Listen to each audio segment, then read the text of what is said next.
on First at 9 this Sunday, the 24th of August 2025. Critical alert. Worsening health may prevent former President Wickremesinghe from appearing in court, confirms Colombo National Hospital's Deputy Director. Political vendetta. Prosecution of former President Wickremesinghe nothing more than political revenge, condemns the opposition. One after another. Postal trade unions call off strike action following discussions with the Minister of Health and Mass Media. Government Medical Officers Association to launch an island-wide strike tomorrow. Colombo! Painting the skies. 2025 Derana Signal Colombo International Kite Festival inaugurated today. Colombo, Colombo. Asian Paint Causeway Aquasif Miladikina LED TV run voucher ඇතුළු තවත් හැකි රසක් දිනා ගන්න. This is Ada Derana First at 9. Live from Studio 24 in Colombo. Good evening and welcome to Ada Derana First at 9. I'm Aditya Singh joining you live with the latest in Sri Lanka and around the world. Brought to you by the only Sri Lankan media network to rise to the pinnacle across all media platforms. Recognized as the best by every survey and beloved by the people. Now, on your top story tonight, former President Ranil Wickremesinghe, who is currently in remand custody, continues to receive medical attention in the intensive care unit of the Colombo National Hospital. Deputy Director of the hospital, Dr. Rukshan Belane, disclosed that due to the nature of the former president's ongoing treatment, it may not be possible for him to be produced before court as scheduled. In an unprecedented legal development, former President Ranil Wickremesinghe was arrested last Friday by officers attached to the Criminal Investigation Department. The arrest was made at the premises of the Criminal Investigation Department, subsequent to a statement being recorded from Ranil Wickremesinghe on the alleged misappropriation of state funds. Particularly, law enforcement authorities are probing a trip made by the former president, his spouse and several other individuals to London. The investigating officers suspect that the trip was passed off as an official visit of the president, despite it being one of personal nature. Investigating officers further suspect that the trip was passed off as official in a bid to cover the costs of the trip through public funds. After the arrest, the former president was produced before the Fort Magistrates Court, where legal proceedings continued late into the night, concluding at around 10 p.m. The magistrate delivering the ruling ordered Wickremesinghe to be placed in remand custody until the 26th of August. Following the court order, former President Wickremesinghe was taken to Magazine Prison in Colombo. However, after routine medical assessment, it was discovered that his blood pressure and blood sugar levels had elevated, prompting immediate admission to the prison hospital. Prison media spokesperson Jagat Veerasinghe later confirmed that, on the advice of a medical panel, Wickremesinghe was transferred to the Colombo National Hospital yesterday afternoon due to a worsening health condition. He has since been admitted to the intensive care unit.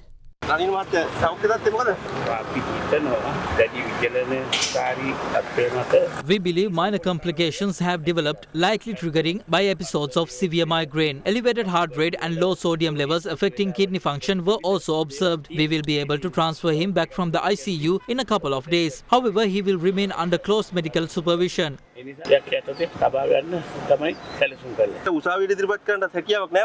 No, he won't be able to appear before the court.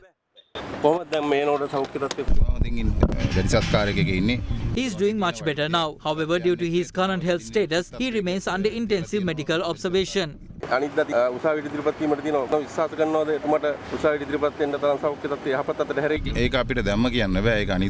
We cannot make a decision as yet. The decision will be made based on his condition over the next 2 days by the attending medical team.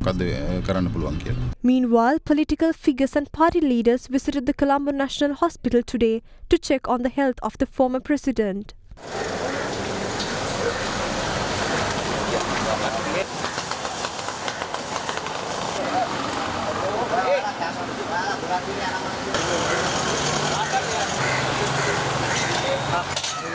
The rule of law and the due process must be upheld in a democratic manner. We are committed to following legal protocols. However, it is deeply concerning that some YouTubers appear to predict court rulings and government decisions before they occur. That should not happen. YouTube නාලිකාවලට බෑ. මං හිතන්නේ එතුමා දැඩි විජලන තත්වයට පත් වෙලා තියෙනවා එදා. He was suffering from severe migraines and reportedly hadn't eaten anything that day until midnight. He was also suffering from high blood pressure and was deprived of the medical equipment he normally uses at night to assist his breathing. ඒ උපකරණ කටලත් මොනවත් ලැබිලා නැහැ. Meanwhile, during a press conference held at the United National Party's Ampara district office, party members and representatives of local government bodies, including those affiliated with the Samagijana Balawega and the Sri Lanka Podujana Peramuna, voiced their concerns pertaining to the arrest. Meanwhile, in Mavanalla today, black flags were raised in protest, signalling public dissent over the remand of the former president.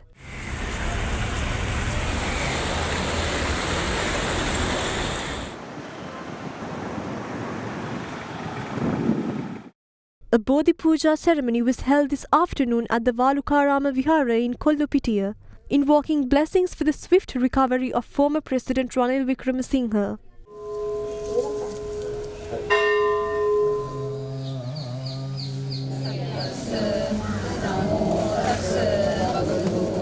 In a similar gesture, a special religious offering was conducted today at Kadusaya in Mihintale, praying both for the former president's freedom and his speedy recovery amidst the ongoing situation.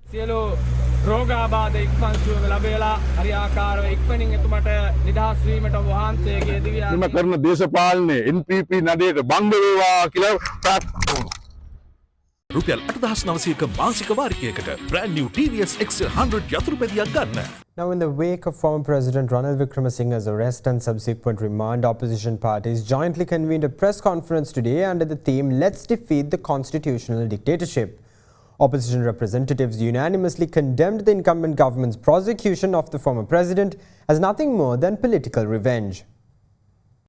A press conference was convened in Colombo today with the participation of representatives from all opposition parties against the arrest of former President Ranil Wickremesinghe. The conference, held under the theme "Let's Defeat the Constitutional Dictatorship," saw the attendance of former President Maithripala Sirisena, former Speaker of Parliament Mahinda Yapa Abeyewardena, and representatives of several opposition parties including the Samagijana Balawega, United National Party, Sri Lanka Freedom Party, Sri Lanka Podujana Peramuna and the Sarvajana Balaya.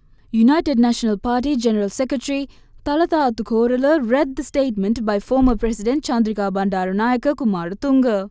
Chandrika Bandaranaike Kumaratunga හිටපු ජනාධිපතිනියගේ විශේෂ පණිවිඩය. What we are witnessing is a calculated onslaught on the very essence of our democratic values. The consequences of this go far beyond the fate of an individual or any political grouping and involve peril for the rights of our society as a whole. I join wholeheartedly in expressing my unreserved opposition to these initiatives which all political leaders are duty bound to resist. Wolverhampton විශ්වවිද්‍යාලයේ පැවතිච්ච උත්සව පිළිබඳ Certain details regarding the ceremony at Wolverhampton University are unclear. There were two events. One was a luncheon. Did Ranil Wickremesinghe attend the event in his capacity as the president? At the reception, President Wickremesinghe and Lord Swaraj Paul delivered addresses side by side. The ceremony in question, which Professor Maitri Wickremesinghe attended, was held thereafter. It was not a Sri Lankan newspaper but Blitz India which clearly reported that President Ranil Wickremesinghe attended this luncheon in an official capacity.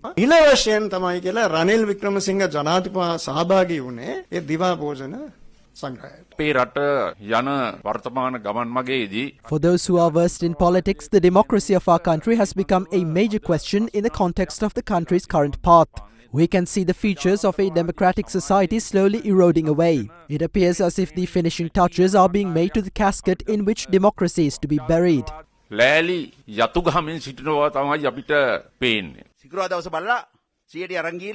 They waited until Friday, took him to the CID and then to court and even disconnected the power. Everyone was there to witness it. I request our good friend Comrade Anura Kumara not to play games. There are enough allegations against Ranil Wickremesinghe with regard to Batalanda and the central bank bond scam.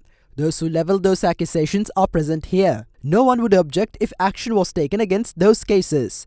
This is clearly political revenge. This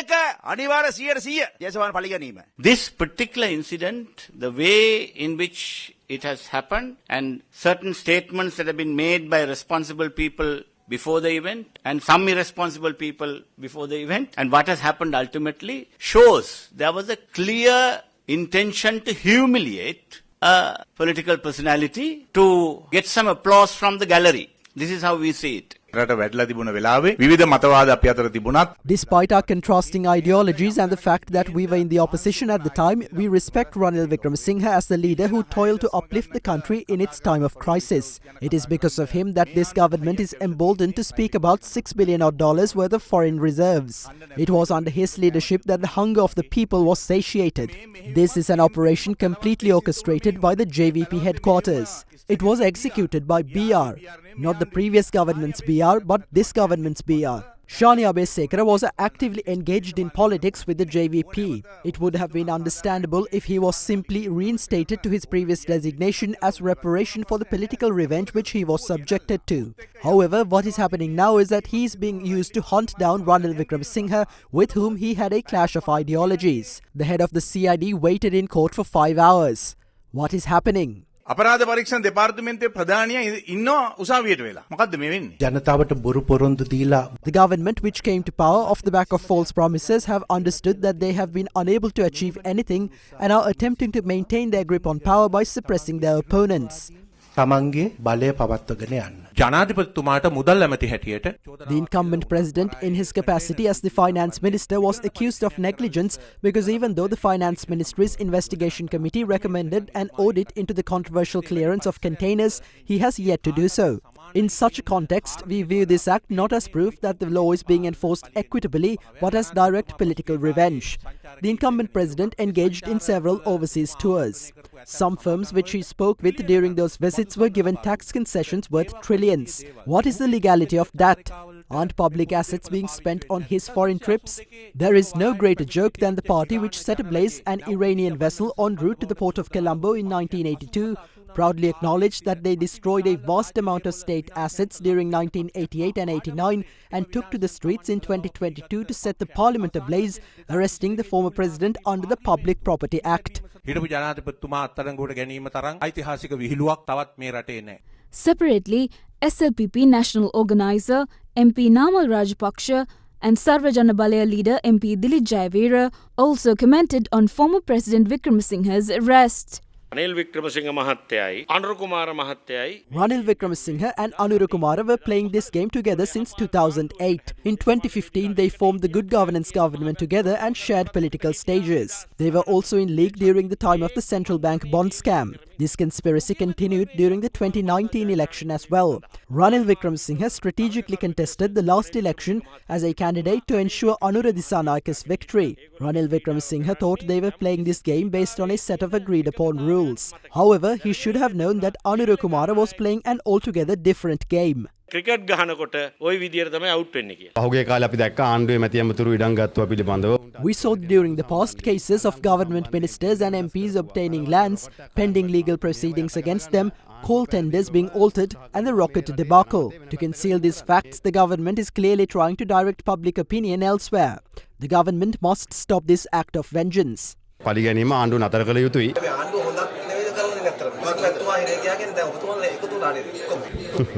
අපිට එකතු වෙන්න කෙනෙක් හිර යන්න ඕනේ නැහැ. Someone's imprisonment is not required for us to unite. That is the mentality of the JVP.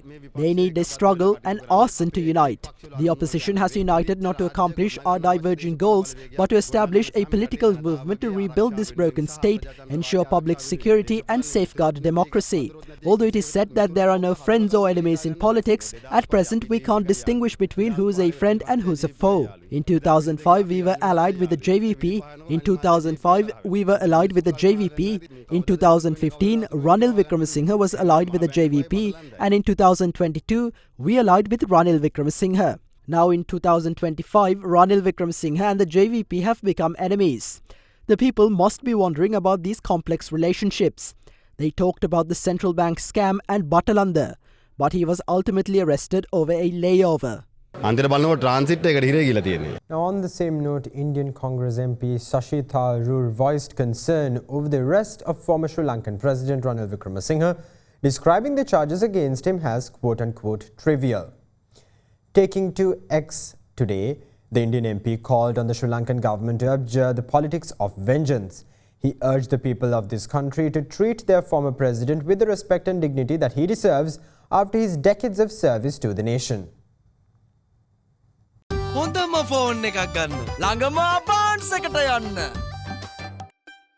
Meanwhile, the government defended former President Ranil Wickremesinghe's arrest, affirming that it was based on the constitutionally enshrined principle of equality before the law. Minister Bimal Ratnayaka accused the opposition of attempting to mislead the public and influence the judicial system through their negative comments on the incident. I saw that the opposition held a press conference. Professor G.L. Piri stated that former President Ranil Wickremesinghe should not have been arrested. That is a defense argument. The arrest was made based on the principle that no one is above the law and no one can misuse government funds, assets or property. This rule applies equally to all presidents, ministers and citizens. There is no specific law in Sri Lanka that dictates how a president should use public funds. Likewise, there is no exception in the Private Property Act regarding how the president or citizens should be treated. Through these comments, the opposition is attempting to mislead the public and influence the judicial system. This risks undermining public confidence in the courts.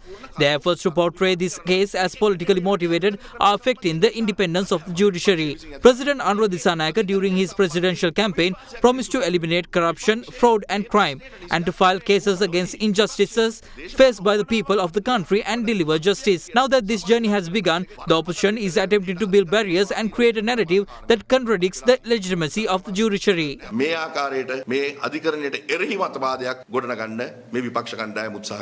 In 1983, during the events of the Black July, he was a cabinet minister and bore responsibility for the widespread destruction that occurred.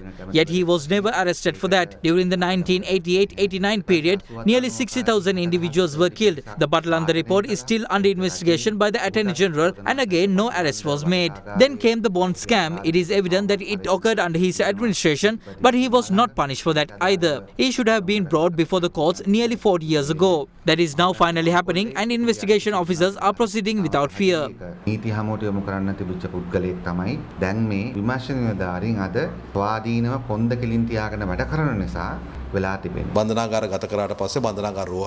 was taken to prison and due to a medical complaint, he was transferred to the prison hospital. He has now been moved to the National Hospital where specialists are attending to him. This is the same person who once claimed he would become president within a few months. It is the government's responsibility to provide him with the required medical treatment and ensure his recovery. We will do that. However, those who try to make him the president must now reflect on the type of individual they were attempting to put in that position. Former President Ranil Wickremesinghe is not yet a convict. There is an ongoing case against him and we cannot comment on its proceedings. Everyone is aware that a court decision is expected on the 26th. Two outcomes are possible. Either he will be granted bail and the legal proceedings will continue, or given that the case involves public property, he will not be granted bail. The court's verdict is final and we are not interfering with that.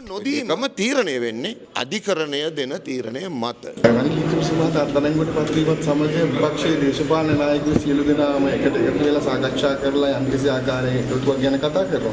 මේක ජාතික ජන බලවේගයට යම්කිසි අභියෝගයක් නෙවෙයි මෙයාගේ එකතු වීම. When all of them join together, it appears to be a gathering of individuals with questionable past. Ironically, their alliance may actually benefit us politically.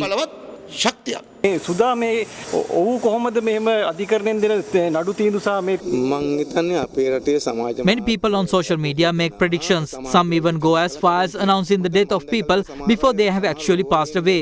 I don't think such predictions should be taken seriously. ඒ සමාජ මාධ්‍යවල හැටි මං හිතන්නේ ඒක තරම් ගණන් ගන්න ඕනේ නැහැ. සුදාගේ තව අනාගතය මොන හරි කියන්න ඒක සුදාගෙන් අහගන්නවා.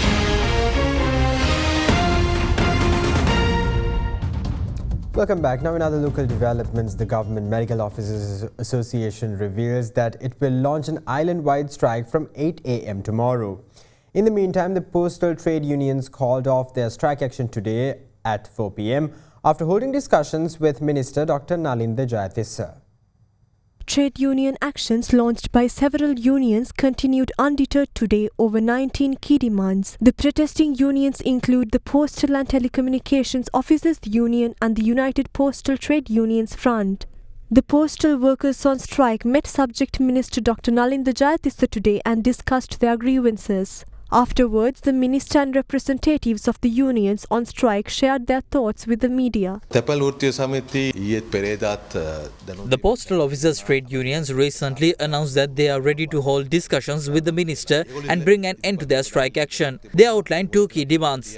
However, we had previously informed them that the government is not prepared to discuss those two demands. The government is willing to negotiate the remaining 17 demands. Therefore, fingerprint-based attendance will be implemented from Monday onwards for the control and operations of the Central Mail Exchange. In addition, the overtime allowance proposed in March will be implemented without any amendment. The trade unions accepted the government's stance on fingerprint-based attendance and the overtime allowance. We are now taking steps to address the other 17 demands. Cabinet papers have already been presented regarding the service constitution, modernization of duties and digitalization, and discussions have been held with the Ministry of Public Administration. In the coming months, these measures will be implemented through joint efforts of trade union representatives and the postal administration. All of these actions are aimed at developing the postal service and transforming it into a profit-making institution. Accordingly, the trade unions decided to call off their strike at 4 p.m. and resume normal operations.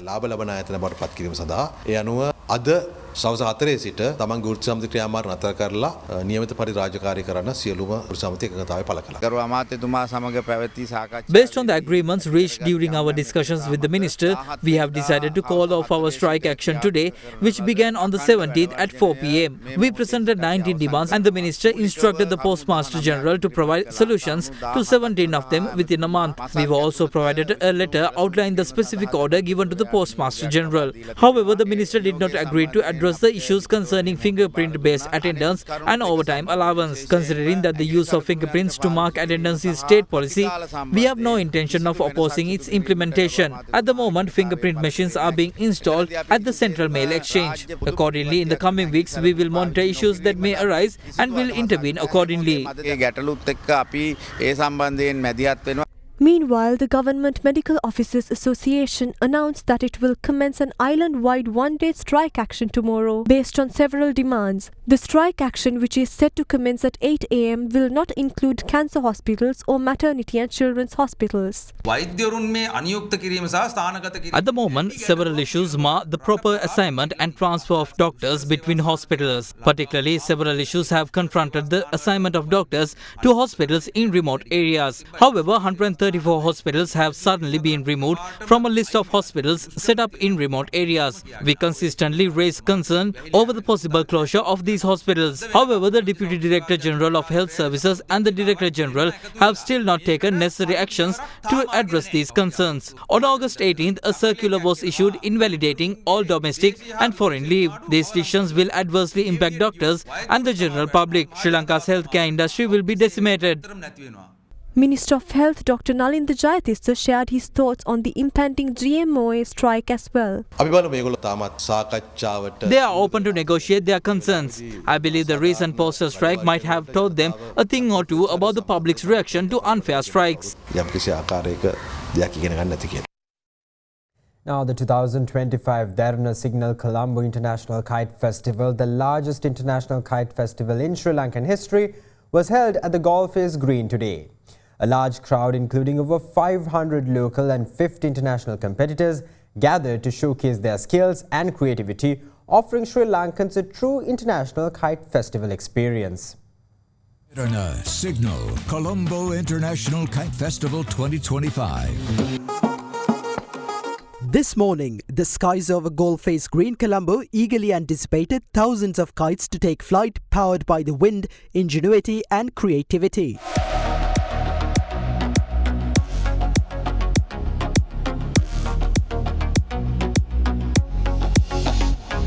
Registration for competitors began at 11 a.m. A variety of kites flown by both local and international participants filled the sky as the Derana International Kite Festival officially kicked off at 1 p.m.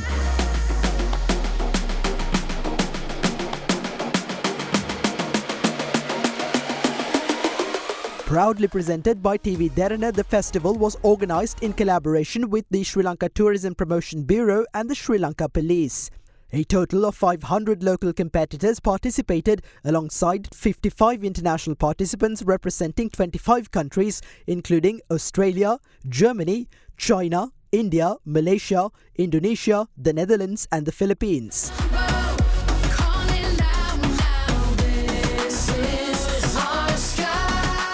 We travel a lot around the country and it was very green, a beautiful air and beautiful people and delicious food. So we love it. Seeing our flag in the sky, it is a very proud moment for me. And now this time we see the sky very colorful. Sri Lanka is already a very nice touristic place. We are from the Netherlands and this is our first time. It's amazing. We talked about yesterday also with other kite flyers. I say, okay, we was curious what they are doing here. I think you're on a really high level as kite festival. This is the second time I'm coming to the Sri Lanka attending the International Kite Festival. And it's very special for us today because today is the Independence Day of Ukraine. So for us it's a double happiness to be here. Definitely we want to come like next year because it's super organized, really on a high level. The local competition began at 1 p.m. with contestants competing in 7 categories, including Best Kite featuring the Derana logo,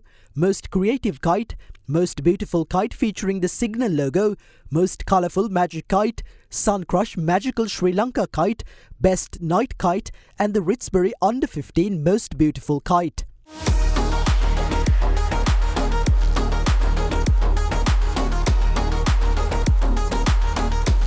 As you can see, dozens of kites from not just Sri Lanka but around the world have taken over Colombo skies. At Derana International Kite Festival, it's not just about kites. It's about culture, community and competition. Participants are competing in 7 different categories. And as the sun sets over the Indian Ocean, this festival will be soaring into new heights with live musical performances. In addition to the participants, a large crowd from across the island filled Goldface Green to witness the vibrant kite festival. The festival also featured a concert with performances by Dream Stars and Little Stars, which were broadcast live on TV Derana starting at 4 p.m. The winning contestants were awarded their prizes this afternoon. The Colombo sky became even more enchanting as the evening unfolded, with the kite festival bringing a fresh experience of international kite flying to the people of Sri Lanka. At the conclusion of the kite festival, the FM Derana Boomtown Music Festival began at Goldface Green at 8 p.m, featuring the Avatar Music Band. The concert will be broadcast live on TV Derana starting at 10:30 p.m.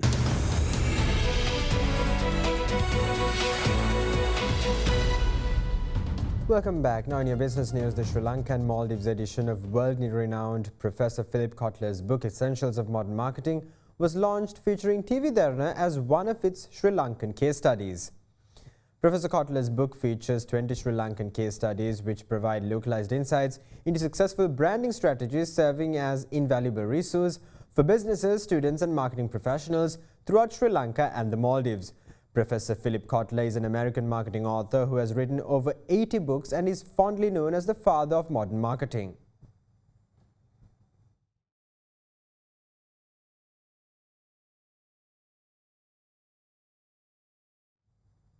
Now in other business news, Sri Lanka has successfully entered into a bilateral agreement with the United Kingdom as part of its ongoing external debt restructuring process. The agreement, which involves rescheduling outstanding debt, is a significant milestone in Sri Lanka's efforts to restore debt sustainability and revamp its economy. Under the agreement, the United Kingdom will provide debt relief by extending the repayment period for Sri Lanka's outstanding debt. The total amount rescheduled debt is estimated at $86.6068 million and 582.94 million Japanese yen.